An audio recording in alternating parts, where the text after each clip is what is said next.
വേദിയിരിക്കുന്ന വസന്ത മാഷ്ക്കും മൂസക്കുട്ടി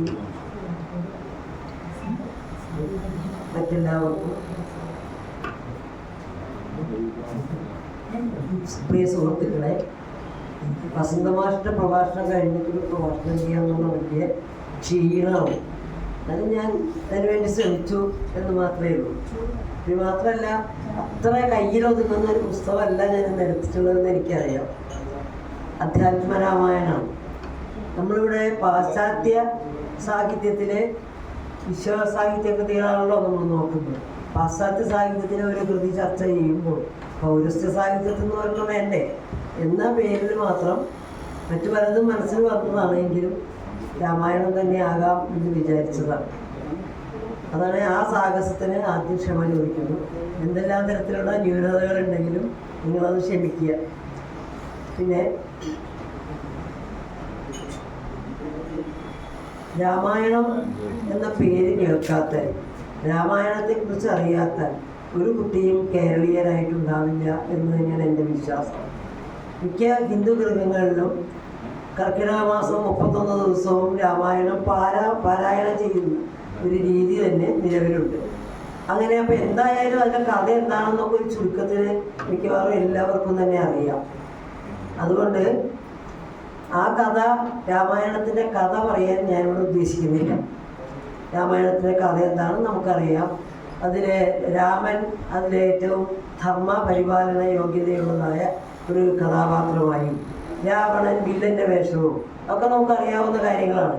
അതിനെക്കുറിച്ച് ചർച്ച ചെയ്യുകയല്ല നമ്മളിവിടെ ഉദ്ദേശിക്കുന്നത്. എന്താണ് രാമായണം ഇത്ര പ്രാധാന്യത്തോടു കൂടി, അതായത് പല കൃതികളും മലയാളത്തിലുണ്ടായിട്ടുണ്ട്, പല തർജ്ജമകളും മലയാളത്തിലുണ്ടായിട്ടുണ്ട്, വളരെയേറെ സാഹിത്യ മൂല്യമുള്ളതായ ധാരാളം കൃതികൾ മലയാളത്തിലുണ്ടായിട്ടുണ്ട്.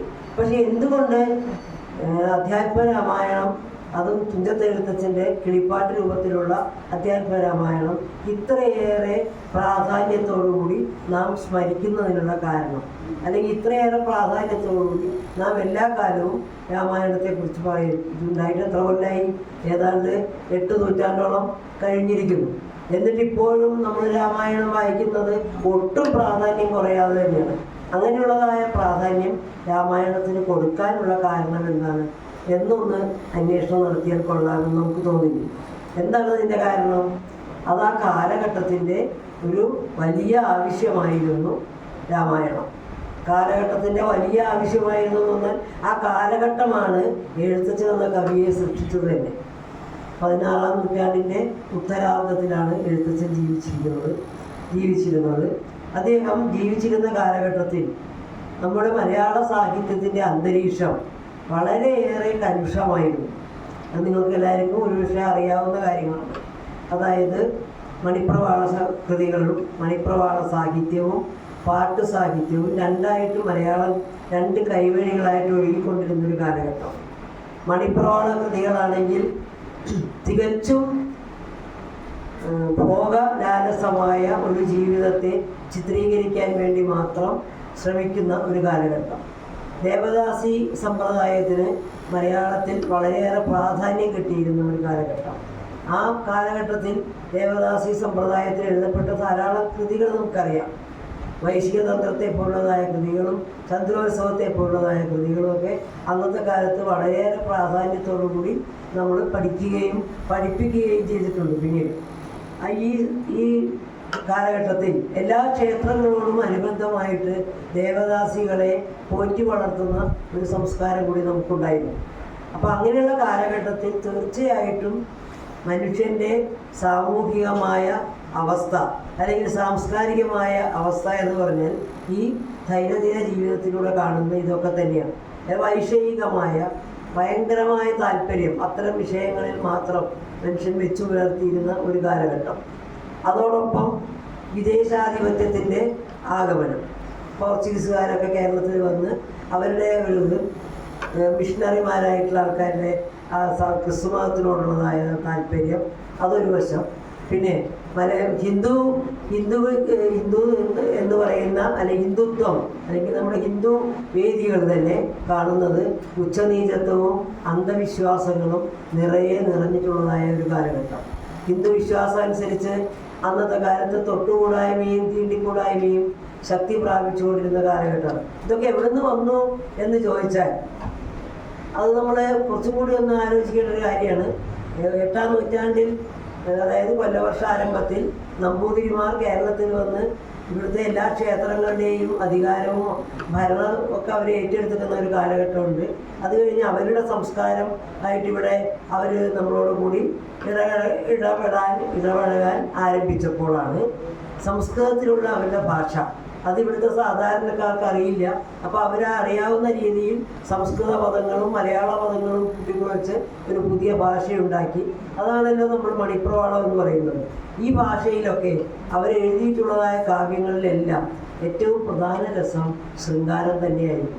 അപ്പോൾ ആ ശൃംഗാരം രസത്തിന് കൊടുത്ത പ്രാധാന്യം നമ്പൂതിരിമാരുടെ ആഗമനത്തോടുകൂടി സാഹിത്യം എന്ന് പറഞ്ഞാൽ മണിപ്രവാള സാഹിത്യമാണ് എന്നുള്ള വിശ്വാസം, പിന്നെ ഈ മണിപ്രവാള സാഹിത്യത്തിലെ ആവിഷ്കൃതമാകുന്ന ഭാവങ്ങളുടെ ഒരു പെരുമ, അതോടൊപ്പം തന്നെ ഹിന്ദുക്കളുടെ ഇടയിൽ നായന്മാരുടെ ഇടയിൽ പ്രത്യേകിച്ചും സംബന്ധം എന്ന പേരിൽ ദായക്രമം മാറി മരുമക്കത്തായമായി. വിവാഹം എന്ന് പറഞ്ഞാൽ സംബന്ധമായി. അങ്ങനെ സംബന്ധത്തിലൂടെ വിവാഹം കഴിക്കുന്ന നായർ സ്ത്രീകളുടെ കുട്ടികളെ അച്ഛന്മാരായ നമ്പൂതിരിമാർ തൊടുപോലുമില്ല. അപ്പോൾ അവർക്ക് തൊടാൻ പോലും പാടില്ല. അങ്ങനെയൊക്കെയുള്ളതായ ഒരു സംസ്കാരത്തിൻ്റെ തീരെ എന്താ പറയുക, ഒരു വളരെയേറെ ശോഷണം ചെയ്തുകൊണ്ടിരിക്കുന്ന അല്ലെങ്കിൽ വളരെയേറെ ശോഷിച്ചു കൊണ്ടിരിക്കുന്ന ഒരു സംസ്കാരമാണ് നമ്മൾ കാണുന്നത്. ബന്ധങ്ങൾക്കും അതുപോലെ തന്നെ രക്തബന്ധങ്ങൾക്കും ഒന്നും വലിയ പ്രാധാന്യം ഇല്ലാത്തൊരു കാലഘട്ടം. എല്ലാവരും സുഖിച്ചു വാഴുന്ന ഒരു കാലഘട്ടം. ഈ കാലഘട്ടത്തിലാണ് ഏതാണ്ട് എഴുത്തച്ഛൻ രംഗപ്രവേശം ചെയ്യുന്നത്. എഴുത്തച്ഛൻ ഇവിടെ കണ്ടിട്ടുള്ളതായ എല്ലാ തരത്തിലുള്ളതായ സംസ്കാരത്തിൻ്റെ ഭാവങ്ങളും അദ്ദേഹത്തിന് വളരെയേറെ വേദന തോന്നിയിട്ടുള്ള ഒരു കാലഘട്ടത്തിൽ ഇതിൽ നിന്ന് വ്യത്യസ്തമായ രീതിയിലുള്ള ഒരു ഭാഷയും ഒരു സംസ്കാരവും ഒരു കാവ്യരീതിയും മലയാളത്തിൽ ഉണ്ടാകേണ്ടതിൻ്റെ ആവശ്യകതയെക്കുറിച്ച് അദ്ദേഹം ചിന്തിച്ചിട്ടുണ്ട്. അങ്ങനെ തന്നെയാണ് നമുക്ക് അദ്ദേഹം കൊണ്ടുവന്ന പുതിയ കാവ്യഭാഷ. ഈ കാവ്യഭാഷ മണിപ്രവാളവും പാട്ടും കൂടി കൂട്ടിച്ചേർത്ത് ഇത് രണ്ടും കൂടി ചേർന്നതിന് ശേഷം ഉണ്ടായിട്ടുള്ള ഒരു ഭാഷയാണ്. അതുതന്നെ അതിലെ കാവ്യ ഭാഷയ്ക്ക് വ്യത്യാസം വരുത്തി. ആ കാവ്യഭാഷ വളരെയേറെ ഊർജ്ജസ്വലമായ ഒരു ഭാഷയായിട്ട് അദ്ദേഹം മാറ്റിയെടുത്തു. 51 അക്ഷരങ്ങളുള്ള ഒരു മലയാളം അക്ഷരമാലാക്രമം ഉണ്ടാക്കി. നല്ല ഭാഷ, ആ ഭാഷയിൽ കാവ്യരീതി അവതരിപ്പിച്ചാൽ നമുക്ക് കൂടുതൽ അതിനെ ആസ്വദിക്കാൻ പറ്റുന്ന രീതിയിലുള്ളതാക്കണമെന്ന് അദ്ദേഹം കരുതി. അതൊക്കെയാണ് അദ്ദേഹത്തിൻ്റെ വലിയ പ്രത്യേകത. എന്നാൽ ഇതോടൊപ്പം തന്നെ അദ്ദേഹത്തിൻ്റെ ആവിഷ്കരണ വിഷയങ്ങളും മാറി. എന്താണ് ഇവിടെ ആവിഷ്കരിക്കേണ്ട വിഷയം? അദ്ദേഹം മനസ്സിലാക്കിയത് മനുഷ്യനെ ധാർമ്മികമായും സാംസ്കാരികമായും ഉയർത്താൻ, മനുഷ്യനെ ധാർമ്മികമായും സാംസ്കാരികമായും മാനസികമായും ഉയർത്താൻ പറ്റുന്ന ഒരു പ്രത്യേക തരത്തിലുള്ള ഭാഷയും ആവിഷ്കരണ രീതിയും ഇതിവൃത്തവും എല്ലാം കൊണ്ടുവന്നിട്ടുള്ള ഒരു വ്യക്തിയാണ് എഴുത്തച്ഛൻ. അതായിരുന്നു അദ്ദേഹത്തിൻ്റെ കവിതയുടെ തന്നെ ഏറ്റവും വലിയ പ്രത്യേകത. സാധാരണ പറയാറുണ്ട്, ഒരേ പുസ്തകം 2 പേർ വായിക്കുന്നില്ല. നമ്മൾ പലപ്പോഴും കേട്ടിട്ടുള്ള ഒരു വിദഗ്ധമായ ചൊല്ലാണ്, ഒരേ പുസ്തകം 2 പേർ വായിക്കുന്നില്ല. നമുക്കതിൻ്റെ അർത്ഥം അറിയാം. പുനർവായന എന്ന് പറഞ്ഞ് നമ്മളിപ്പോൾ പല പുസ്തകങ്ങളും എടുത്തുകൊണ്ട് വരുന്നതും അതുപോലെ തന്നെയാണ്. അതായത് ഓരോരുത്തർ വായിക്കുമ്പോഴും പുസ്തകം വേറെ വേറെ വിഭിന്നമായ ദിശയിലൂടെ നമുക്ക് മനസ്സിലാക്കാൻ കഴിയും. അത് തന്നെയാണ് എനിക്ക് രാമായണത്തെക്കുറിച്ച് പറയാനുള്ളത്. രാമായണം നമ്മൾ ഏതാണ്ട് ഒരു 8 നൂറ്റാണ്ടോളമായി വായിക്കുകയും അത് വിശദീകരിക്കുകയും അതിനെക്കുറിച്ച് ചർച്ച ചെയ്യുകയും ഒക്കെ ചെയ്യാൻ തുടങ്ങിയിട്ട്. പക്ഷേ ഇപ്പോഴും നമുക്ക് പുതുമയോടുകൂടി രാമായണം കാണാൻ കഴിയുന്നതിന്, നവരാമായണം വായിക്കാൻ കഴിയുന്നതിൻ്റെ കാരണം ഈ ചൊല്ല് നമ്മുടെ ഉള്ളിലുള്ളത് കൊണ്ട് നമുക്കതെന്താണെന്ന് മനസ്സിലാക്കാൻ കഴിയും. അതേമാതിരി തന്നെ ഇതേമാതിരി ഒരേ പുസ്തകം 2 ആൾ വായിക്കുന്നില്ല എന്ന് പറഞ്ഞത് നമ്മൾ രാമായണത്തെക്കുറിച്ച് കൂടി വളരെ പ്രകടമായിട്ട് നമ്മൾ കാണുന്നു. കാരണം ഓരോ നൂറ്റാണ്ടിലും രാമായണത്തിന് പുതിയ പുതിയ ആഖ്യാനങ്ങളും പുതിയ പുതിയ വ്യാഖ്യാനങ്ങളും വന്നു തുടങ്ങുന്നതായിട്ട് നമുക്ക് കാണാൻ കഴിയും. എന്തുകൊണ്ടാണെന്ന് വെച്ചാൽ മനുഷ്യൻ മാറുന്നതനുസരിച്ച്, ഈ സാഹചര്യങ്ങൾ മാറുന്നതനുസരിച്ച് രാമായണത്തിലെ കഥയ്ക്കും കഥാപാത്രങ്ങൾക്കും മാറ്റം വരികയാണ്. നമ്മളറിയുന്ന കഥാപാത്രങ്ങൾ തന്നെയാണ് രാമനും സീതയും, അതിലെ നായികനായകന്മാരും, രാവണൻ അതിലെ വില്ലനും, പിന്നെ രാമനെ സേവിക്കുന്ന വാനരവർഗവും, അങ്ങനെ കുറേ ആൾക്കാരെ നമുക്കിതിനറിയാം. കുറേയേറെ മഹർഷിമാരുണ്ട്, അയോധ്യ എന്ന രാജ്യമുണ്ട്, അവിടുത്തെ രാജാവുണ്ട്, ഇതൊക്കെ നമുക്കറിയാം. പക്ഷെ ഇതിലൊക്കെ നമ്മൾ കാണുന്ന ജീവിത വീക്ഷണത്തിൽ വരുന്ന വ്യതിയാനങ്ങളാണ്. ജീവിത വീക്ഷണം മാറിക്കൊണ്ടിരിക്കുകയാണ്, അത് നമ്മൾ കാണുന്നു. എന്തുകൊണ്ടാണ് ജീവിത വീക്ഷണത്തിൽ മാറ്റം വരുമ്പോഴും ഈ കൃതി ഒരേ രീതിയിൽ തന്നെ എല്ലാ കാലവും വായിക്കുന്നത്? ഇതിലെ വിഷയത്തിൻ്റെ സാർവകാലികത എന്ന് പറഞ്ഞാൽ നമുക്ക് കൂടുതൽ മനസ്സിലാവുമെന്ന് എനിക്ക് തോന്നുന്നു. സാർവകാലികമായ വിഷയം സാർവജനീനമായ ഭാഷയിൽ ആവിഷ്കരിച്ചു എന്നതാണ് രാമായണം ഇപ്പോഴും ആസ്വാദ്യമായി തീരാനുള്ളതായ കാരണം. എന്താണ് ഈ സാർവകാലികമായ ഭാഷ? ഇന്നും നമ്മൾ എഴുത്തച്ഛൻ്റെ പുസ്തകം നോക്കാതെ തന്നെ നമ്മൾ രാമനെക്കുറിച്ചും രാവണനെക്കുറിച്ചൊക്കെ നമ്മുടെ ഉള്ളിൽ ഒരു ചിത്രമുണ്ട്. ആ ചിത്രത്തിന് മാറ്റം വരാതിരിക്കുന്നത് അന്നത്തെ കാലത്ത് 16-ാം നൂറ്റാണ്ടിലും ഈ ഭാഷ, ഈ കഥാപാത്രങ്ങളും ഉണ്ടായിരുന്നു. വ്യാസൻ്റെ അധ്യാത്മ രാമായണമാണ് എഴുത്തച്ഛൻ തർജ്ജമയ്ക്ക് എടുത്തത്, വാൽമീകിയുടെ രാമായണമല്ല. വാൽമീകിയുടെ രാമായണം, രാമൻ അതിൽ സാധാരണ മനുഷ്യനാണ്. സാധാരണ മനുഷ്യനെ പോലെ ഗുണങ്ങളും ദോഷങ്ങളും പലതരത്തിലുള്ളതായ ഗുണദോഷ സമ്മിശ്രമായ പ്രവർത്തനങ്ങളും ഒക്കെയുള്ള ഒരാളാണ് സീതയും അത്. പക്ഷെ അതേ സമയത്ത് അധ്യാത്മരാമായണം 14-ാം നൂറ്റാണ്ടിൽ വ്യാസൻ നിർമ്മിച്ചതെന്ന് കരുതുന്ന ചിലർ പറയുന്നുണ്ട് വ്യാസനല്ല, ഏതോ തമിഴ് കവിയാണ്. ആരായാലും 14-ാം നൂറ്റാണ്ടിൽ നിർമ്മിച്ച വ്യാസഭാരത രാമായണമാണ്, അധ്യാത്മരാമായണം എന്ന പേരിലുള്ള വ്യാസരാമായണമാണ് എഴുത്തച്ഛൻ തർജ്ജമയ്ക്ക് എടുക്കുന്നത്. അതിനുള്ള പ്രധാന കാരണം അതിലെ രാമൻ ഒരു അവതാര പുരുഷനാണ്, ഈശ്വരനാണെന്നാണ് പറയുന്നത്. രാമൻ അവതാര പുരുഷനാണ്, സീതയും അതിനനുസരിച്ച് ഒരു അവതാര സ്ത്രീയാണ്. അതുകൊണ്ട് അവരുടെ കഥയാണ് ഇതിൽ ആവിഷ്കരിക്കുന്നത് എന്നാണ് പറയുന്നത്. അതുകൊണ്ട് നമ്മൾ മനസ്സിലാക്കുന്നത് ഈ അവതാര പുരുഷൻ്റേതാകുമ്പോൾ അതിനുണ്ടാക്കുന്ന പ്രത്യേകതകൾ എന്തൊക്കെയാണ്? അതൊക്കെയാണ് നമ്മൾ രാമായണത്തിൽ കാണുന്നത്. അതൊക്കെ രാമായണത്തിൻ്റെ പ്രാധാന്യത്തിന് ഒരു പ്രധാന കാരണമായിട്ട് കണ്ടെത്താൻ നമുക്ക് കഴിയും. അതായത് നമ്മൾ എവിടെ നോക്കുമ്പോഴും എപ്പോൾ നോക്കുമ്പോഴും രാമനെ ആവിഷ്കരിക്കേണ്ടി വരുമ്പോൾ എഴുത്തച്ഛൻ അദ്ദേഹത്തിന് നിരന്തരം പദങ്ങൾ, പര്യായ പദങ്ങൾ നിരത്തുന്ന ഒരു രീതി നമ്മൾ കാണുന്നു. കാരണം അദ്ദേഹം അവതാര പുരുഷനാണ്. അവതാര പുരുഷന് കൊടുക്കാൻ ഏതെല്ലാം തരത്തിലുള്ളതായ പര്യായങ്ങൾ വേണമെങ്കിൽ നമുക്ക് കണ്ടെത്താൻ കഴിയും.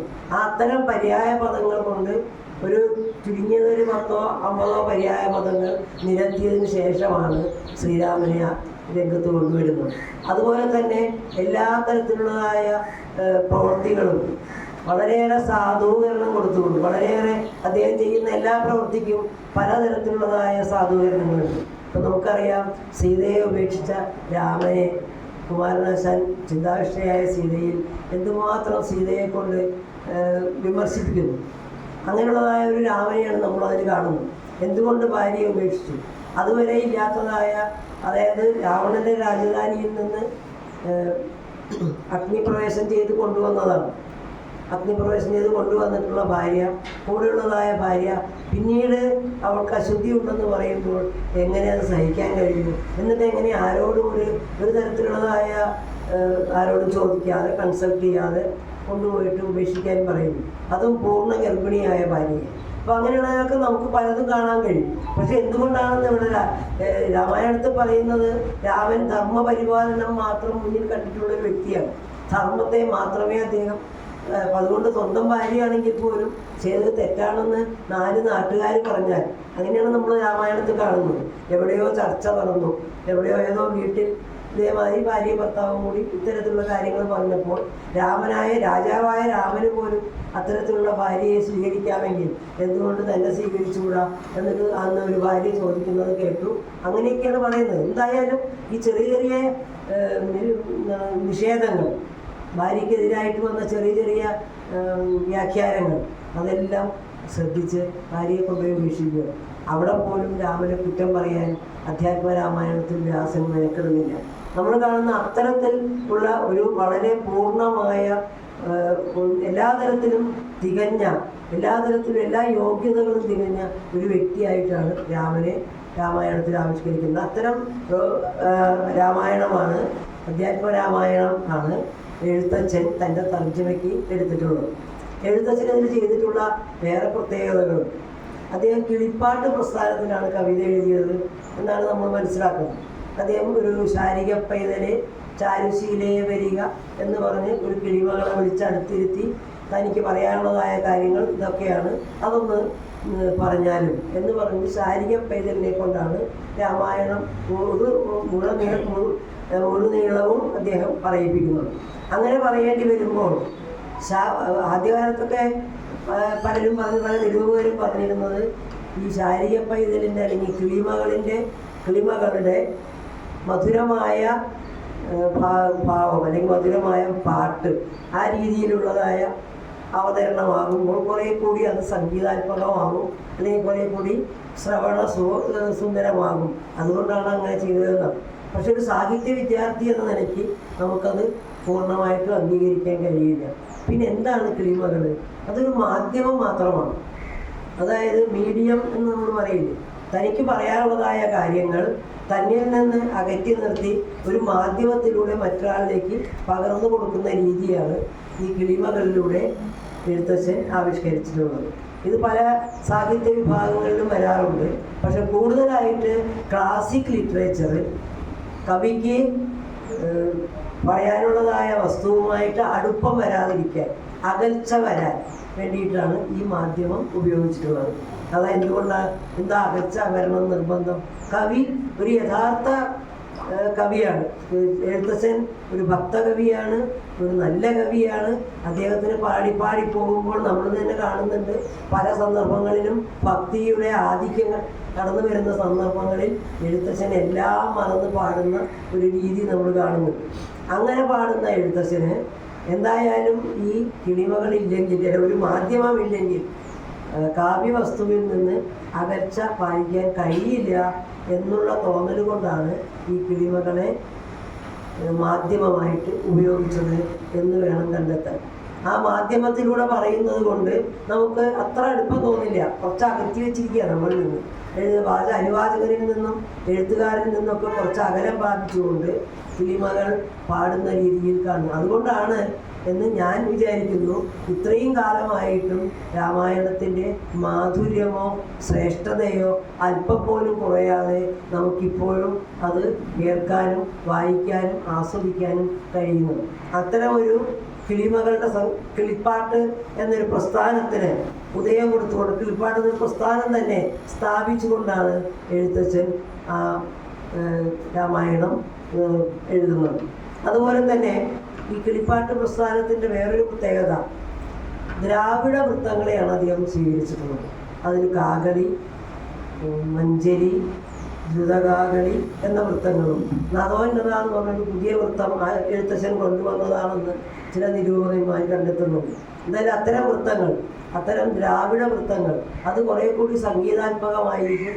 അത്തരം വൃത്തങ്ങളിലൂടെ തനിക്ക് പറയാനുള്ളതായ കാര്യങ്ങൾ കിളിമകളിലൂടെ ആവിഷ്കരിക്കുന്ന രീതിയാണ് എഴുത്തച്ഛൻ കൊണ്ടുവന്നത്. ഇതെല്ലാം അദ്ദേഹത്തിൻ്റെ കാവ്യത്തിന് ഒരു സംഗീതം നമുക്ക് വളരെ മനോഹരമായിട്ട് പാടി ആസ്വദിച്ചു പോകാവുന്ന രീതിയിൽ ആണ് രാമായണം എഴുതിയിട്ടുള്ളത്. നിങ്ങൾ രാമായണ വായന എവിടെയെങ്കിലും കേട്ടിട്ടുണ്ടെങ്കിൽ നിങ്ങൾക്കറിയാൻ പറ്റും അത് എത്ര മനോഹരമായി, ശ്രുതി മനോഹരമായിട്ടാണ് ആൾക്കാർ പാടുന്നത്.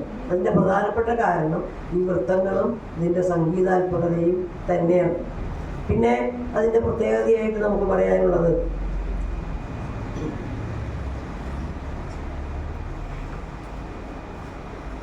ലളിതമായ പദങ്ങളിലൂടെയുള്ള ആഖ്യാന രീതി. അതായത് അന്ന് വരെ കാവ്യഭാഷ എന്ന് പറഞ്ഞാൽ ഒന്നുകിൽ മണിപ്രവാളം അല്ലെങ്കിൽ പാട്ട്, ഇത് രണ്ടുമായിരുന്നു അതുവരെയുള്ളതായ കാവ്യഭാഷ.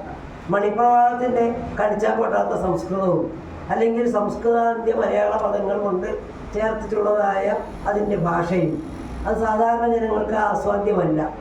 അതേപോലെ ആ പാട്ടാകുമ്പോൾ അതിൻ്റെ ഗ്രാമ്യ പദങ്ങളുടെ വ്യാഖ്യാനത്തിന് വളരെയേറെ ബുദ്ധിമുട്ടുള്ളത് കൊണ്ട് അതും വേണ്ടത്ര ആസ്വാദ്യമാകില്ല. ഈ രണ്ടിൽ നിന്നും മനോഹരമായ പദങ്ങൾ, മലയാളത്തിൻ്റേതെന്ന് ഉദ്ദേശിക്കാവുന്ന രീതിയിലുള്ള പദങ്ങൾ എടുത്ത് ഒരു പ്രത്യേക ഭാഷ, കാവ്യഭാഷ സൃഷ്ടിച്ചു എന്നതാണ് എഴുത്തച്ഛൻ്റെ മറ്റൊരു പ്രത്യേകത. ആ കാവ്യഭാഷ പാമരനും അതുപോലെ തന്നെ പണ്ഡിതനും ഒരുപോലെ ആസ്വാദ്യമായ രീതിയിൽ, പാടാവുന്ന രീതിയിൽ അദ്ദേഹം സന്നിവേശിപ്പിച്ചു. അപ്പോൾ കാലഘട്ടത്തിൻ്റെ പ്രത്യേകത, കാലഘട്ടത്തിൻ്റെ ഉച്ചനീചത്വം, പിന്നെ അന്ധവിശ്വാസങ്ങൾ, വിദേശികളുടെ വരവ്, അങ്ങനെയുള്ളതായ പ്രത്യേകതകളും ഇതെല്ലാം എഴുത്തച്ഛൻ എന്ന കവിയെ ചിന്തിപ്പിച്ചപ്പോൾ അദ്ദേഹം കണ്ടെത്തിയ ഭാഷയും അദ്ദേഹം കണ്ടെത്തിയതായ കാവ്യരീതിയും അദ്ദേഹം കണ്ടെത്തിയതായ സ്വീകരണവും എല്ലാം ഒരു പുതിയ കൃതി രൂപപ്പെടുത്തുന്നതിൽ അദ്ദേഹത്തെ സഹായിച്ചു. പിന്നെ ഇതിനെക്കുറിച്ച് പറയുമ്പോൾ അദ്ദേഹം പറയുന്നുണ്ട്, ആർക്കും എപ്പോഴും ഏറ്റവും എളുപ്പമായിട്ട് ഈശ്വരനിലേക്ക് എത്താനുള്ള വഴി അത് ഭക്തി മാത്രമാണ്. ഭക്തകവിയാണ് എഴുത്തച്ഛൻ, ഭക്തി സാഹിത്യമാണ് എഴുത്തച്ഛൻ്റെ. ആ എഴുത്തച്ഛൻ പറയുന്നത് ഏറ്റവും കൂടുതൽ ആസ്വാദ്യമായ രീതിയിൽ ഒരു ഭക്തനെ മാത്രമേ മുക്തിയുടെ മാർഗം കണ്ടെത്താൻ പറ്റുകയുള്ളൂ. അങ്ങനെ കണ്ടെത്തുന്ന മുക്തിയുടെ മാർഗത്തിലേക്ക് കടന്നു പോകണമെങ്കിൽ എന്തു വേണം? അതിനനുസരിച്ചുള്ളതായ വിഷയങ്ങൾ സ്വീകരിക്കണം. അപ്പോൾ വിഷയം സ്വീകരിച്ചത് അങ്ങനെയാണ്, വിഷയ സ്വീകരണവും അങ്ങനെ വന്നു. അപ്പോൾ സാർവലൗകികമായ പ്രാധാന്യമുള്ള വിഷയം ഭക്തകവി എങ്ങനെ ഭക്തിയെ അവതരിപ്പിക്കുന്നു, ആ ഭക്തിയുടെ ഏറ്റവും അടിസ്ഥാന ഭാവമായിട്ട് അദ്ദേഹം കാണുന്നത് സമർപ്പണബോധമാണ്. സമർപ്പണബോധം, ഒരു ഭക്തനെ പൂർണ്ണമായിട്ടും തന്നെ സമർപ്പിച്ചാൽ മാത്രമേ, ആ സമർപ്പണത്തിലൂടെ മാത്രമേ ഭക്തനെ ഭക്തി ആർജിക്കാൻ കഴിയുള്ളൂ എന്ന് അദ്ദേഹം പറയുന്നത്. ഭക്തിഹീനന്മാർക്ക് 100,000 ജന്മം കൊണ്ടും ആർജിക്കയില്ല കൈവല്യവും തത്വജ്ഞാനവും എന്ന് തന്നെ അദ്ദേഹം പറഞ്ഞു വയ്ക്കുന്നുണ്ട്. 100,000 ജന്മം ശ്രമിച്ചാൽ പോലും ഭക്തിയില്ല എങ്കിൽ കൈവല്യവും തത്വജ്ഞാനവും ഒന്നും നമുക്ക് നേടാൻ കഴിയില്ല എന്ന് അദ്ദേഹം രാമായണത്തിൽ ബാലകാണ്ഡത്തിൽ തുടക്കത്തിൽ തന്നെ പറഞ്ഞു വയ്ക്കുന്നുണ്ട്. പിന്നീടാണ് അദ്ദേഹത്തിൻ്റെ കൃതികളിലേക്ക് നമ്മൾ കടക്കുമ്പോൾ ഈ ഭക്തി ഉണ്ടാക്കാൻ വേണ്ടി എന്താണ് അദ്ദേഹം ഉദ്ദേശിച്ചത്. അന്നത്തെ കാലത്തെ ഭക്തിയെക്കുറിച്ച് പറയുമ്പോൾ നമ്മൾ പറയാതെയും കാണാതെയും പോകാവുന്ന ഒരു കാര്യമുണ്ട്. എന്താണെന്ന് വെച്ചാൽ നമ്പൂതിരിമാരുടെ വല്ലാത്തൊരു സ്വാധീനം മലയാള ഭാഷയ്ക്കും മലയാളികൾക്കും നമ്മുടെ സാമൂഹിക ജീവിതത്തിനും ഒക്കെ വന്നു കഴിഞ്ഞൊരു കാലഘട്ടമാണ്. അവിടെ ഭക്തി എന്ന് പറഞ്ഞാൽ അമ്പലങ്ങളിൽ പൂജ ചെയ്യാൻ നമ്പൂതിരിമാർക്ക് അധികാരമുണ്ട്. അമ്പലങ്ങളിൽ പൂജ ചെയ്യണം, പുറത്ത് പൂജ ചെയ്യണം. അമ്പലങ്ങളിൽ പൂജ ചെയ്യുമ്പോൾ സംസ്കൃത കാവ്യങ്ങൾ പാരായണം ചെയ്യണം. ഇതിനെല്ലാം കഴിവും ഇതിനെല്ലാം അധികാരവും അനുവാദവും അന്ന് നമ്പൂതിരിമാർക്ക് മാത്രമേ ഉണ്ടായിരുന്നുള്ളൂ. ഒരു ശൂദ്രൻ സംസ്കൃതം പഠിക്കാൻ വന്നാൽ അവർ സമ്മതിക്കില്ല. പക്ഷെ ശൂദ്രനായ എഴുത്തച്ഛൻ ഇവിടുന്നല്ല, എവിടുന്നാണെന്ന് അറിയില്ല, അദ്ദേഹം ഏതാണ്ട് യുവാവായ കാലഘട്ടം തൊട്ട് വിദേശ രാജ്യങ്ങൾ, അതായത് തെലുങ്ക് മുതലായ നാടുകളിൽ സഞ്ചരിച്ച് ഒരു നല്ല പക്വത വന്നതിന് ശേഷമാണ് തിരിച്ച് കേരളത്തിലേക്ക് വരുന്നത്. അദ്ദേഹം സംസ്കൃതം പഠിച്ചു, സംസ്കൃത കാവ്യങ്ങൾ വായിച്ചു. സംസ്കൃത കാവ്യങ്ങളാണ് അദ്ദേഹം മലയാളത്തിലേക്ക് തർജ്ജമ ചെയ്തിട്ടുള്ളത്. അപ്പം അദ്ദേഹം കണ്ടെത്തിയ ഒരു പ്രധാനപ്പെട്ട മാർഗം ഹരിനാമകീർത്തനം എന്ന് പറഞ്ഞ കാവ്യത്തിൽ അദ്ദേഹം തന്നെ പറയുന്നുണ്ട്, ഋതുവായ പെണ്ണിനും ഇരപ്പനും ദാഹകനും പതിതനും അഗ്നിയജനം ചെയ്ത ഭൂസുരനും ഒരു നാളും ആർക്കുമുടൻ അരുതാത്തതല്ല ഹരിനാരായണായ നമ. ഹരിനാരായണായ നമ, നാരായണായ നമ എന്നതിൻ്റെ പ്രാധാന്യത്തെ ഉദ്ഘോഷിക്കുകയാണ് ആ ഹരിനാമകീർത്തനത്തിന് മുഴുവൻ അദ്ദേഹം ചെയ്യുന്നത്. അതിൽ അദ്വൈതഭാവത്തെയും ദ്വൈതഭാവത്തെയും ബ്രഹ്മത്തെയും എല്ലാറ്റിനെയും കുറിച്ച് അദ്ദേഹം പറയുന്നു. അതിൽ അദ്ദേഹം പറയുന്നത് ഋതുവായ പെണ്ണ്, അതായത് നമ്മൾ സാധാരണ സമൂഹത്തിൽ സ്ത്രീകളെ മാറ്റി നിർത്തുന്ന ചില ദിവസങ്ങളുണ്ടല്ലോ, ഋതുവായ പെണ്ണ്, ഇരപ്പനും ദാഹകനും, ഈ ചുടലക്കളത്തിലൊക്കെ ജോലി ചെയ്യുന്നവർ, അതിനെ അത്തരം പ്രവൃത്തികൾ ചെയ്യുന്നവർ. പതിതൻ എന്ന് പറഞ്ഞാൽ തീണ്ടപ്പാട് നിൽക്കുന്നവർ. അഗ്നിയജനം ചെയ്ത ഭൂസുരൻ, നമുക്കറിയാം ഈ നമ്പൂതിരിമാരൊക്കെ അഗ്നിയജനം ചെയ്ത ഭൂസുരന്മാരാണ്. അവർക്ക് പോലും ഇവർക്കും അവർക്കും ഒരുപോലെ കൈകാര്യം ചെയ്യാവുന്നതും പാടി മനഃശുദ്ധി ഉണ്ടാക്കാൻ കഴിയുന്നതുമായ നാമജപമാണ് നാരായണായ നമ എന്നാണ് അദ്ദേഹം പറയുന്നത്. നിങ്ങൾക്ക് ഹരിനാമകീർത്തനം നിങ്ങളാരും പലരും വായിച്ചിട്ടുണ്ടാവും. ആദ്യം തൊട്ട് അവസാനം വരെ ആ ഓങ്കാരമായ ഒരു ഞാനൊന്ന് എന്ന് കരുതുന്ന അവിടെ നിന്നോട്ട് തുടങ്ങിയാൽ അവസാനം എത്തുന്നതിന് മുൻപ് വരെ ഉള്ളതായ ശ്ലോകങ്ങളിൽ അദ്ദേഹം 51 ശ്ലോകങ്ങളാണെന്ന് തോന്നുന്നു എനിക്ക്. ആ 51 ശ്ലോകങ്ങളിൽ മുഴുവനും അദ്ദേഹം പറയുന്നത് ഈ നാരായണായ നമയുടെ അത് ഭക്തിയുടെ ഏറ്റവും ലളിതമായ രൂപമാണെന്ന് നമ്മൾ മനസ്സിലാക്കണം. ആ ലളിതമായ രൂപത്തിൻ്റെ വ്യാഖ്യാനമാണ് ഈ ജീവിതം തന്നെ. അത് ആർക്കും എപ്പോഴും എടുത്തു പാടാവുന്നതും ആർക്കും ആസ്വദിക്കാവുന്നതും ആർക്കും എവിടെയും കൊണ്ടുനടക്കാൻ പറ്റുന്നത് എങ്ങനെയാണ്? എല്ലായിടത്തും കൊണ്ടുപോകാൻ പറ്റുമോ? നമ്പൂതിരിമാരുടെ പൂജാവിധികൾ എല്ലായിടത്തും കൊണ്ടുപോകാൻ പറ്റില്ല. അതിന് ചില പ്രത്യേക സ്ഥലങ്ങളുണ്ട്, അവിടേക്ക് മാത്രമേ പ്രവേശനമുള്ളൂ.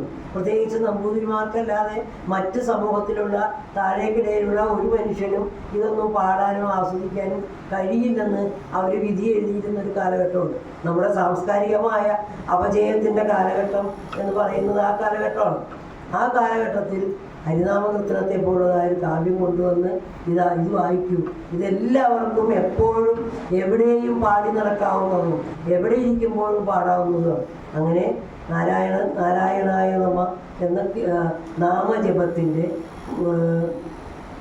എന്താ പറയുക, അതിൻ്റെ ആ ഗരിമ അല്ലെങ്കിൽ അതിൻ്റെ വൈദഗ്ധ്യം, അതിൻ്റെ ഉന്നതമായ അവസ്ഥയെക്കുറിച്ച് കവി നമുക്ക് മനസ്സിലാക്കി തരും.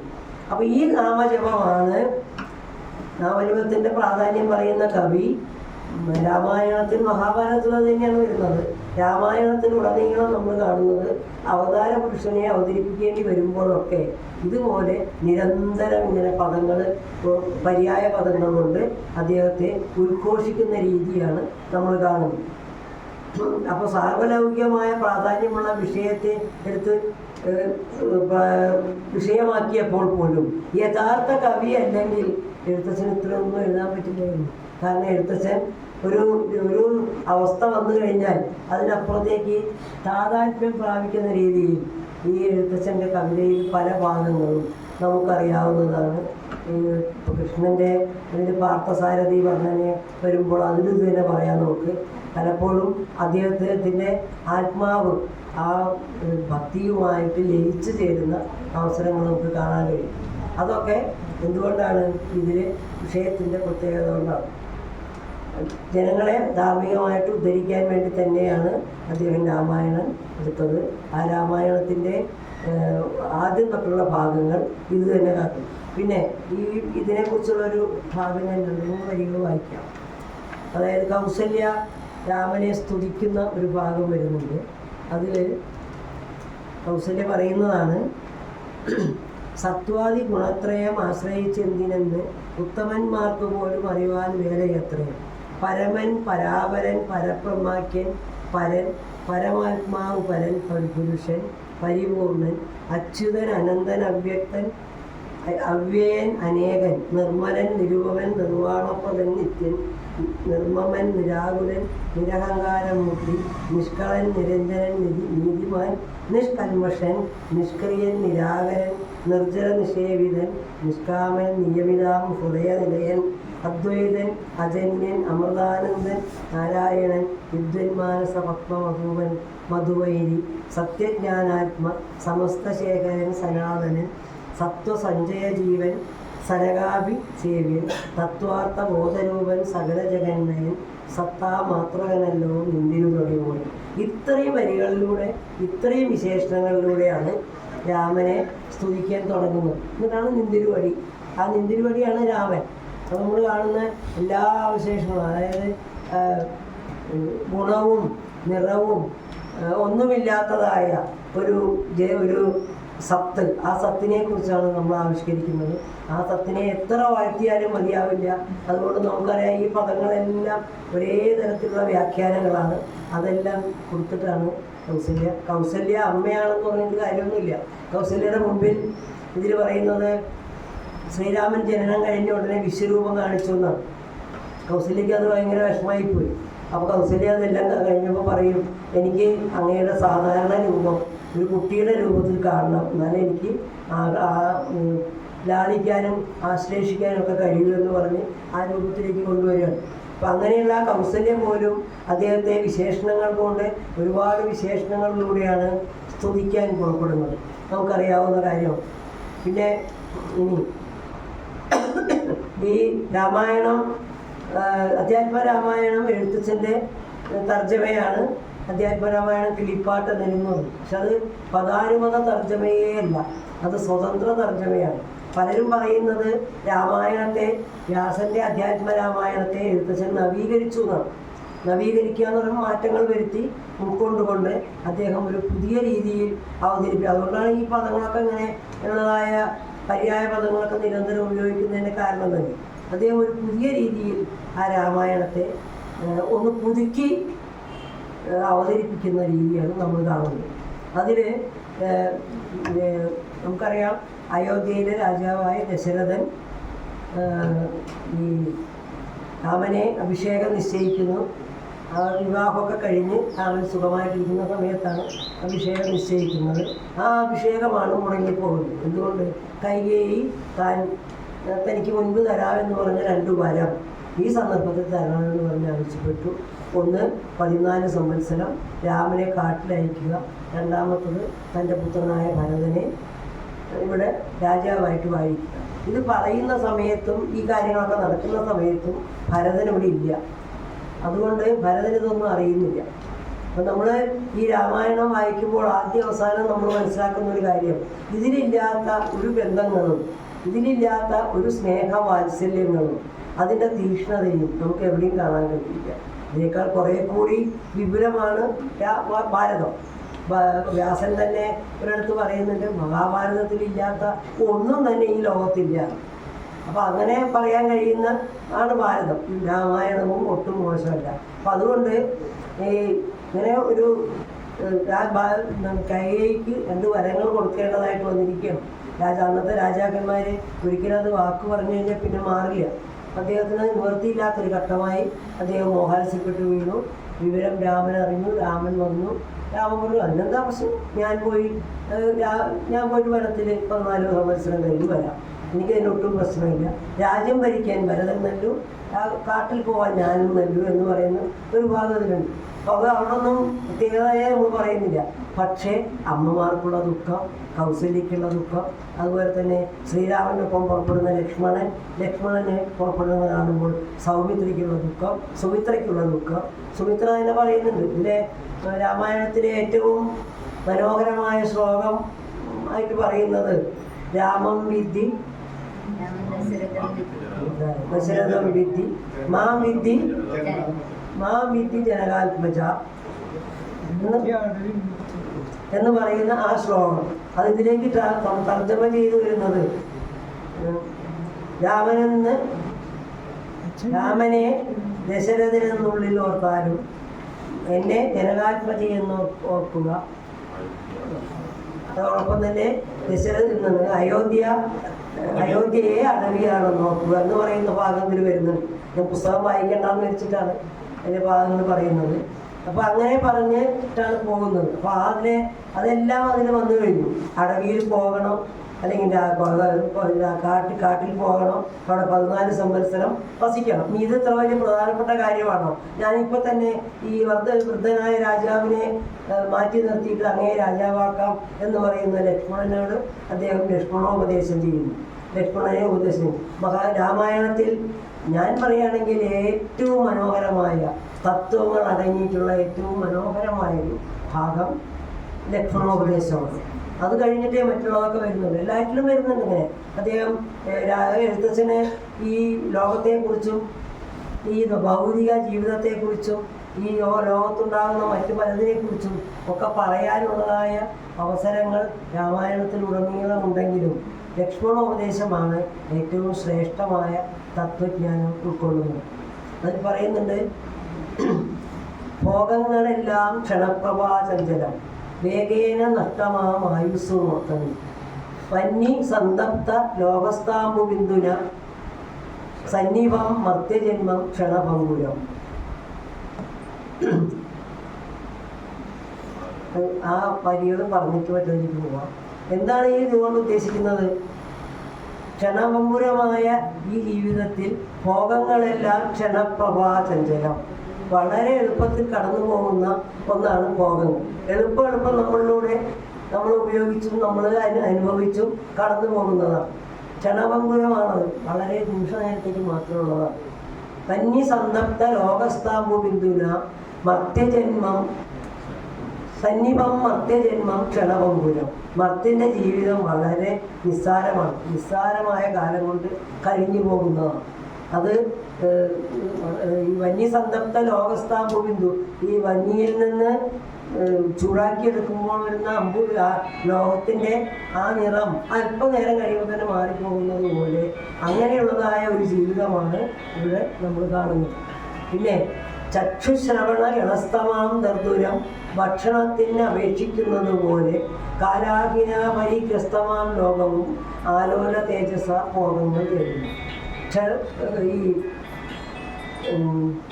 സർപ്പത്തിൻ്റെ പാമ്പിൻ്റെ വായിൽ അകപ്പെട്ട തവള അവിടെ ഇരുന്നു കൊണ്ട് ഭക്ഷണത്തിന് വേണ്ടി കെഞ്ചുന്നത് പോലെ ചക്ഷുശ്രവണ ഗണസ്തമാം ദർദുരം ഭക്ഷണത്തിന് അപേക്ഷിക്കുന്നത് പോലെ കാലാകിന പരിഗ്രസ്തമാം ലോകവും കാലമാകുന്ന സർപ്പത്തിൻ്റെ വായിൽ അകപ്പെട്ടിട്ടുള്ള മനുഷ്യൻ അവസാന നിമിഷം വരെ ഇങ്ങനെ ഭോഗങ്ങൾക്ക് വേണ്ടി ഇങ്ങനെ കൈ നീട്ടിക്കൊണ്ടിരിക്കുക, അല്ലെങ്കിൽ ഭോഗത്തിന് വേണ്ടി അപേക്ഷിച്ചുകൊണ്ടിരിക്കുക.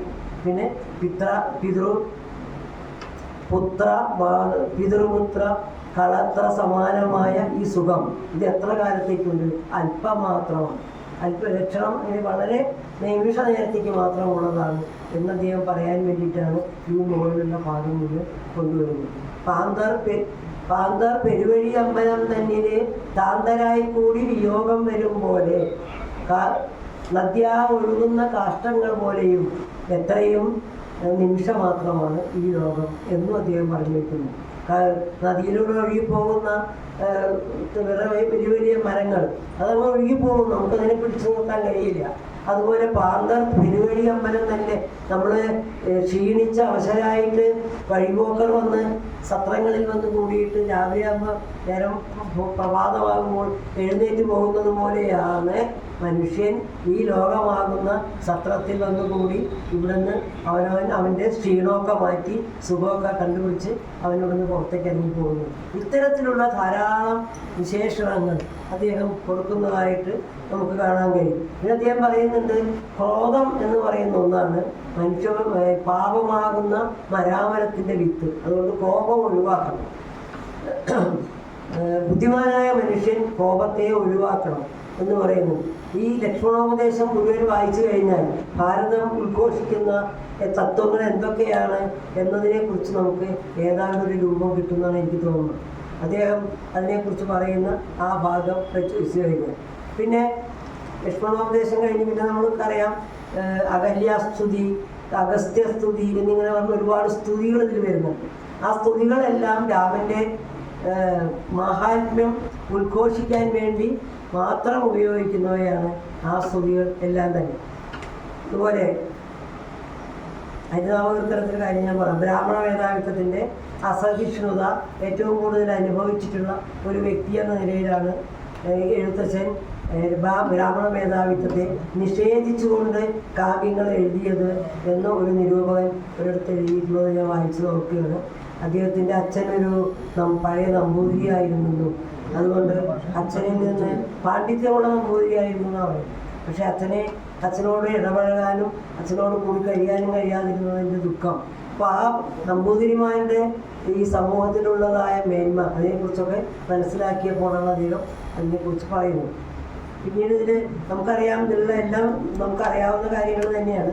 പിന്നെ ഇതിൽ വാനരന്മാരെ ഒരു കഥാപാത്രമാക്കി കൊണ്ടുവരുന്നു. ആദ്യകാലത്ത്, വളരെ പഴയ കാലത്ത് വാനരന്മാർ സംസാരിക്കുകയൊക്കെ ചെയ്യുമായിരുന്നു എന്നാണ് നമ്മളിതിൽ നിന്ന് മനസ്സിലാക്കുന്നത്.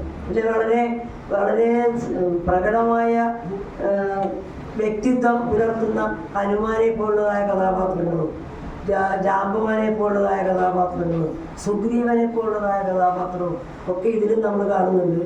ഇവരെല്ലാം കൂടിയാണ് രാമൻ്റെ സീതാന്വേഷണത്തിന് വളരെയേറെ മാന്യത കൊടുത്തുകൊണ്ട് അവർക്ക് പിന്നാലെ പോകുന്നതും സേതു കെട്ടുന്നതും സേതു ബന്ധനം നടത്തി ലങ്കയിൽ പ്രവേശിച്ച് രാവണനെ രാവണന്റെ രാജധാനിയിലേക്കുള്ള വഴി സുഗമമാക്കി തീരുന്നു. ഇവിടെ നമ്മൾ പറയാതെ പോയ ഒരു കാര്യം, രാവണൻ എന്ന ശത്രുവിനെ കുറിച്ചാണ്, അല്ലെങ്കിൽ രാവണൻ എന്ന പ്രതിപുരുഷനെ കുറിച്ചാണ്. രാവണൻ ഇവിടെ പറയുമ്പോൾ രാവണൻ ദുഷ്ടനാണ്, അങ്ങനെയാണ് ഇങ്ങനെയാണെന്നൊക്കെ നമ്മൾ പറയുമെങ്കിലും ഒരുപാട് നല്ല കഥാപാത്രത്തിൻ്റെ സ്വഭാവ മഹിമകൾ രാവണനിലുള്ളതായിട്ട് പല സ്ഥലത്തും ഞാൻ വായിച്ചിട്ടുണ്ട്. ഒന്നും വേണ്ട, നമുക്ക് വയലാർ രാമവർമ്മയുടെ താടക എന്നതിലും ഒക്കെ രാവണനെ കാണുന്നത് വളരെ നല്ല ഒരു മനുഷ്യനായിട്ടാണ്. അത് പക്ഷെ അവിടെ പുത്രിയാണെന്നാണ് അവിടെ പറയുന്നത്. അവിടെ സീത പുത്രി ആയതുകൊണ്ടാണ് അദ്ദേഹം അങ്ങനെ സീതയെ കാണാനും പോകാനൊക്കെ ആഗ്രഹം കാണിച്ചിരുന്നു. അങ്ങനെയാണെങ്കിൽ പോലും അങ്ങനെ ഒരു രാമായണത്തിൽ സീത രാവണന്റെ പുത്രിയായിട്ട് വരുന്നുണ്ട്. അത് പൂർണ്ണമായിട്ടും ഇതിപ്പോൾ കഥ പറയണമെന്ന് എനിക്കറിയില്ല. രാവണന് ഒരു അമൃതരാമായണത്തിൽ പറയുന്നുണ്ട്, കമ്പരാമായണത്തിലും പറയുന്നുണ്ട്. കമ്പരാമായണം വായിച്ചിട്ടുള്ളതാണ്, അതിൽ പറയുന്നുണ്ട്. അതിലാ ഒരു മുനികന്യക, ആ മുനികന്യകയെ കണ്ട് വളരെയേറെ താല്പര്യം തോന്നി രാവണൻ അവളെ അപമാനിക്കുകയും രാവണന് അതിലുണ്ടാകുന്ന കുട്ടിയാണ് സീത എന്നും അവളെ പിന്നെ ഉപേക്ഷിക്കുകയാണെന്നൊക്കെയാണ്. അത് അതെല്ലാം വിട്ടുകളെ. ഇവിടെ നമ്മുടെ രാമായണത്തിൽ നമുക്ക് സീതയെ ഉഴുതപ്പം കിട്ടിയതാണെന്നാണല്ലോ പറയുന്നത്. അങ്ങനെ ഉഴുതു കിട്ടിയ ആ സീതയെ അവിടെ കൊട്ടാരത്തിൽ കൊണ്ടുപോയി താമസിപ്പിച്ച് എത്രയോ നാൾ അവിടെ ഇരുന്നിട്ട് പോലും രാവണൻ ഒരു തരത്തിലും അവളെ മോശമായ തരത്തിൽ ഒരു തരത്തിൽ ഉപദ്രവിക്കുകയോ അപമാനിക്കുകയോ ചെയ്യുന്നില്ല. പക്ഷേ അവളോടുള്ളതായ ആഗ്രഹം, അവളോടുള്ളതായ മമത വെച്ചു പുലർത്തിക്കൊണ്ട് അവസാനം വരെ നിൽക്കുന്നുണ്ട്. എന്തുകൊണ്ടാണ് അദ്ദേഹത്തിന് അത് ഉപേക്ഷിക്കാൻ കഴിയാത്തതെന്ന് ഈ രാമായണകർത്താവായ എഴുത്തച്ഛന് പോലും പറയാൻ പറ്റുന്നില്ല. വിഭീഷണൻ നിവൃത്തിയില്ലാത്തൊരു ഘട്ടം വന്നപ്പോൾ ജ്യേഷ്ഠനെ ഉപദേശിക്കുന്നുണ്ട്, ആ സീതയെ കൊണ്ടുപോയി കൊടുക്കൂ, ദേവിയെ കൈമാനൂ, എന്നിട്ട് അദ്ദേഹത്തിൻ്റെ മുന്നിൽ പോയി മാപ്പ് പറയൂ, അങ്ങനെ ജീവൻ രക്ഷിക്കുക. ആരെന്ത് പറഞ്ഞാലും സീതയെ ഉപേക്ഷിക്കാൻ കഴിയില്ല. സീതയെ കൂടെ നിർത്തണമെന്ന് തന്നെ ആഗ്രഹിക്കുന്ന ഒരു വ്യക്തിയായിട്ടാണ് നമ്മളിതിൽ രാവണനെ കാണുന്നത്. അതുകൊണ്ട് അദ്ദേഹം അറിഞ്ഞുകൊണ്ട് തന്നെ ആ യുദ്ധത്തിൽ പങ്കെടുക്കുകയും അറിഞ്ഞുകൊണ്ട് തന്നെ മരണത്തെ ഭരിക്കുകയും ചെയ്യുന്നതായിട്ടുണ്ട്. പിന്നീട് രാവണൻ മരിച്ചതിന് ശേഷം സീതയെ രാമൻ സ്വീകരിക്കുന്ന ഭാഗമൊക്കെ വായിച്ചാൽ സത്യത്തിൽ നമ്മൾ ഇത്രയേറെ പ്രാധാന്യം കൊടുത്തുകൊണ്ട് ഈ സീതയുടെ പരിശുദ്ധിയെ രാമൻ ദർശിക്കുന്നത് എന്തുകൊണ്ടാണ് എന്ന് നമ്മൾ അത്ഭുതപ്പെടും. അവിടെയും ഒരു ചിത കൂട്ടാനായിട്ട് വാനരന്മാരോട് പറയുന്നു, ആ ചിത കൂട്ടിയിട്ട് സീതയെ കൊണ്ടുവരാൻ പറയുന്നു. അപ്പോൾ അവിടെ അഗ്നി ഭഗവാൻ വന്നിട്ട് പറയും, എന്തിനാണ് അങ്ങനെ ശുദ്ധി എത്തുന്നത്? അങ്ങ് പറഞ്ഞതനുസരിച്ച് രാവണൻ കട്ടുകൊണ്ടുപോയത് മായാ സീതയെയാണ്. അപ്പോൾ ഈ സീതയ്ക്ക് അശുദ്ധിയൊന്നും വന്നിട്ടില്ല എന്ന് പറഞ്ഞ് കൊടുത്തു എന്നൊക്കെയാണ് കഥയിൽ പറയുന്നത്. അങ്ങനെ രാവണൻ അവിടുന്ന് സ്വീകരിച്ചുകൊണ്ടു. എന്നിട്ടും നാട്ടിൽ വന്നപ്പോൾ ഉത്തരരാമായണം മുഴുവൻ നമ്മൾ കാണുന്നുണ്ട്. നാട്ടിൽ കൊണ്ടുവന്ന സീതയെ വീണ്ടും ഉപേക്ഷിക്കുന്ന രാമനെയാണ്. ഉത്തരരാമായണം ഇതിൽ പിന്നീട് എഴുതി ചേർത്തതാണെന്നും രാമായണം മാത്രമേ ഉള്ളൂ, യുദ്ധകാന്ഡം വരെ മാത്രമേ എഴുത്തച്ഛൻ്റേതായിട്ടുള്ളൂ എന്നും വിശ്വസിക്കുന്ന ആൾക്കാരുണ്ട്. എന്തായാലും നമുക്ക് ഒന്നും പ്രശ്നമല്ല. യുദ്ധകാന്ഡത്തിൽ ഇത് കഴിഞ്ഞു, അവർ തിരിച്ച് കൊട്ടാരത്തിലേക്ക് പോയി. പിന്നെ അവിടെ വസിക്കുന്ന സമയത്താണ് സീതയെ ഉപേക്ഷിക്കുന്നതും സീതയെ തിരിച്ച് കണ്ടെത്താനുള്ളതായ ശ്രമം നടത്തുന്നതും. അവിടെ വെച്ച് വാൽമീകിയുടെ ആശ്രമത്തിൽ നിന്ന് അദ്ദേഹത്തിൻ്റെ 2 കുട്ടികളെ, സീത പ്രസവിച്ച 2 കുട്ടികളെ വാൽമീകി കൊട്ടാരത്തിൽ കൊണ്ടുപോയി കാണിക്കുമ്പോൾ മനസ്സിലാക്കുമ്പോഴാണ് സീതയെ സ്വീകരിക്കാൻ തയ്യാറാവുന്നത്. അങ്ങനെ സ്വീകരിക്കുന്ന ഒരു ഭർത്താവിൻ്റെ അടുത്തേക്ക് പോകാൻ എനിക്കിഷ്ടമില്ല എന്ന് പറഞ്ഞ് സീത അമ്മയായ ഭൂമിയെ വിളിച്ച് കഴിഞ്ഞു അങ്ങോട്ട് പോയി എന്നൊക്കെയാണ് ചരിത്രം. എന്തായാലും അത് നമ്മൾ കുമാരനാശാൻ്റെ സീത രാമനെ വിമർശിക്കുന്ന ആ ഭാഗം മാത്രം എടുത്ത് നോക്കിയാൽ നമുക്ക് മനസ്സിലാവും, ഒരു സ്ത്രീയും ഇത്തരത്തിലുള്ളൊരു സാഹചര്യത്തിൽ നിന്ന് വീണ്ടും ഭർത്താവ് വിളിക്കുമ്പോൾ ഞാനിതാ വന്നു എന്ന് പറഞ്ഞിട്ട് ചെല്ലുകയില്ല എന്ന് മനസ്സിലായില്ല. ഓടിച്ചെന്ന് ഭർത്താവിൻ്റെ അടുത്തേക്ക് ചെല്ലില്ല എന്നാണ് ആശാന്റെ സീതാകാവ്യം വായിക്കുമ്പോൾ നമുക്ക് തോന്നും. ഇതൊക്കെ കേൾക്കുമ്പോൾ വാസ്തവമാഷിക്ക് എന്തൊക്കെയോ പറയാൻ തോന്നുന്നു. പക്ഷെ എന്ത് പറഞ്ഞാലും വിരോധമില്ല. സീത അങ്ങനെ ഒരു സീതയാവില്ല എന്ന് എഴുത്തച്ഛനോട് കൂടി നമുക്ക് പറഞ്ഞു മനസ്സിലാക്കേണ്ടതായിരുന്നു. എഴുത്തച്ഛൻ്റെ കാവ്യത്തിൽ ആ രാമൻ്റെ കാൽപാദങ്ങൾ നോക്കി നടന്ന് ആ കൊട്ടാരത്തിലെ അവിടെ വന്നിട്ട് രാമൻ്റെ കാൽപ്പാടുകൾ നോക്കിക്കൊണ്ട് തന്നെ ആ അമ്മയെ വിളിച്ച് കഴിഞ്ഞ് അങ്ങോട്ട് പോയിരുന്നു. രാമൻ്റെ കാൽപ്പാടുകളിൽ നിന്ന് പുറത്തേക്ക് എല്ലാ ജനങ്ങളെയും ഒന്ന് സീത നോക്കിയിരുന്നെങ്കിൽ എന്ത് സംഭവിക്കുമായിരുന്നു? ഒന്നും സംഭവിക്കില്ല. പക്ഷെ സീതയെ അത്തരത്തിലുള്ള എന്താ പറയുക, ഒരു പതിവ്രതയാക്കിയിട്ടാണ് എഴുത്തച്ഛൻ ചിത്രീകരിച്ചിട്ടുള്ളത്. ആ പാതിവൃത്യം എന്ന് പറഞ്ഞാൽ എന്താണ് എന്ന് എഴുത്തച്ഛൻ മനസ്സിലാക്കിയിട്ടുള്ളത് വളരെ മോശമായ രീതിയിലാണ്. പറയാതിരിക്കാൻ നിവൃത്തിയില്ല. അതല്ല, ഒരു പുരുഷനെ ഭർത്താവായിട്ട് സ്വീകരിക്കാം, ആ പുരുഷന് കൂടെ ജീവിക്കാം, ആ പുരുഷന് വേണ്ടിയിട്ട് എന്തും ചെയ്യാം. പക്ഷെ മറ്റു പുരുഷന്മാരോട് സംസാരിക്കാൻ പാടില്ല, അല്ലെങ്കിൽ മറ്റു പുരുഷന്മാരെ കാണാൻ പാടില്ല എന്നൊക്കെ വിചാരിക്കുന്ന ആ ഒരു സംസ്കാരം ഇപ്പോൾ ഒരു വർഗത്തിന് മാത്രമേ ഉള്ളൂ. അവരിപ്പോഴും പർദ്ദ കൊണ്ട് മൂടി നടക്കുന്നുണ്ട്. പക്ഷെ നിങ്ങൾ മനസ്സിലാക്കണം, പർദ്ദ കൊണ്ട് മൂടുമ്പോൾ അവരുടെ കണ്ണ് ഫ്രീ ആണ്. ആ കണ്ണ് കൂടെ അവർക്കെല്ലാവരെയും കാണാം, നമുക്ക് അവരെ കാണാൻ പാടില്ലാതെ. അത്തരത്തിലുള്ള ഒരു സംസ്കാരം അന്നത്തെ കാലത്ത് പതിവ്രതകളായ സ്ത്രീകൾക്ക് വേണമെന്ന് ശാഠ്യം പിടിക്കാൻ എഴുത്തച്ഛന് പോലും സാധിച്ചു എന്നതാണ്. അതുകൊണ്ടാണല്ലോ സീത ഈ വാൽമീകിയുടെ ആശ്രമത്തിൽ പ്രസവിച്ച് 2 കുട്ടികളെ വളർത്തി വലുതാക്കി അവർക്ക് രാമായണം പാരായണം ചെയ്യാൻ വേണ്ടി വാൽമീകി പഠിപ്പിച്ചു കൊടുത്തപ്പോൾ, അതുകൊണ്ട് അവർ രാജധാനിയിലേക്ക് പോയപ്പോൾ അത്തരമൊരു നാടകീയ സന്ദർഭത്തിലാണ് ആശാൻ സീതയെ കൊണ്ട് ചിന്തിപ്പിക്കുന്നത്. അത് വളരെ സ്വാഭാവികം മാത്രം.